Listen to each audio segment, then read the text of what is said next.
We're a community of patients, basically, who drive this association. We're self-financed, and that's why the walk is so important for us. We are actually the only body in Quebec that creates any type of educational material to give to health professionals and patients about lymphedema. I had a patient that said to me, "You have lymphedema?" I never met anybody that had lymphedema. And that motivated me to help and to walk so that we could get some money to educate all the people. We'll both be participating on the race on Sunday. Definitely. We did last year as well. Oh, we're really proud that we were chosen as a featured charity. What it really means to us is that we can do a lot more awareness. We can bring our material, we can distribute it to people. We really want people to know about this disease because it can happen to anyone. And this is really a great opportunity for us to have the tent, to have a place to distribute the brochures. Notre mission, c'est de donner des outils aux personnes qui perdent la vue pour qu'elles puissent réaliser leur projet de vie de la manière la plus facile et normale possible. Notre rôle à nous, c'est de ramasser de l'argent pour justement aider l'Institut à continuer sa mission. Par l'intermédiaire du défi, ça nous permet de ramasser des fonds qui vont servir directement à la mission de l'Institut. On a déjà, par exemple, profité de ces fonds-là pour améliorer des locaux qui sont fréquentés par des usagers de l'Institut Nazareth-Louis Braille. Et cette année, on veut faire l'acquisition de matériel d'intervention. On était très contents parce que, comme on dit, ça nous permet justement, des gens vont pouvoir venir nous voir au kiosque, nous parler, savoir un peu ce qu'on fait. Alors pour nous, c'est un gros plus, c'est sûr. Après 2 ans, on est bien contents. Henri-Paul Renaud, 82 ans. Ben, disons que je suis atteint de dégénérescence maculaire déjà depuis presque 30 ans. Je suis pas un athlète, moi, là. À mon âge, l'athlétisme, moi, là. Mais c'est important de bouger avant de rouiller, alors moi, c'est ça que je fais. Ça va être ma première année. C'est un défi que j'ai voulu relever.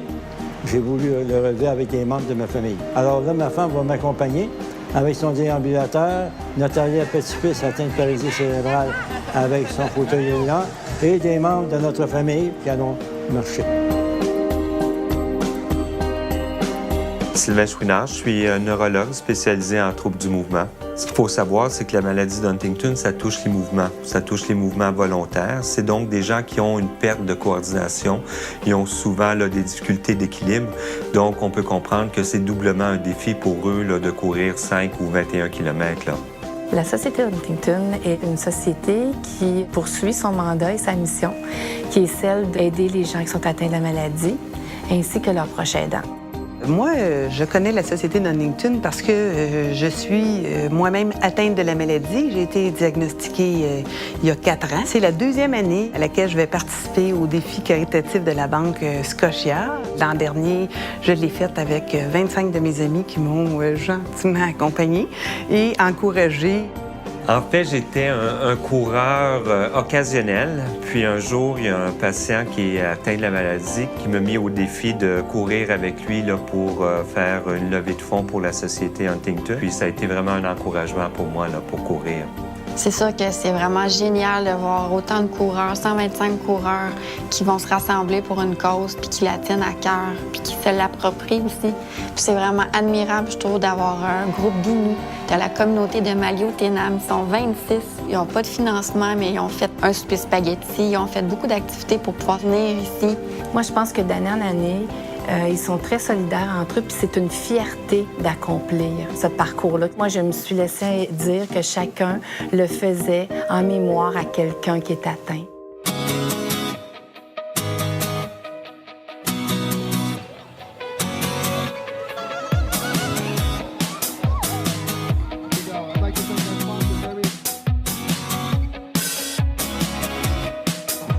L'organisation, c'est vraiment bien. Le défi Banque Scotia, je pense qu'ils ont tout mis en place pour que ce soit une belle journée.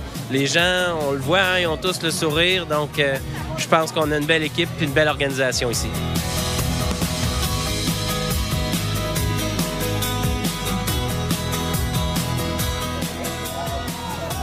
Ah, moi, je me sens bien. Je me sens bien. On va faire mon 5 km.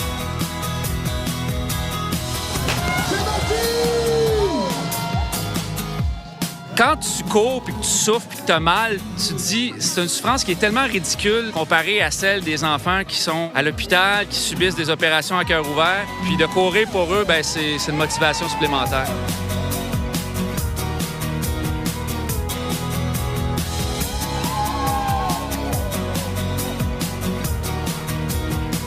Nous avions plus de 30 organismes cette année qui étaient avec nous dans le défi.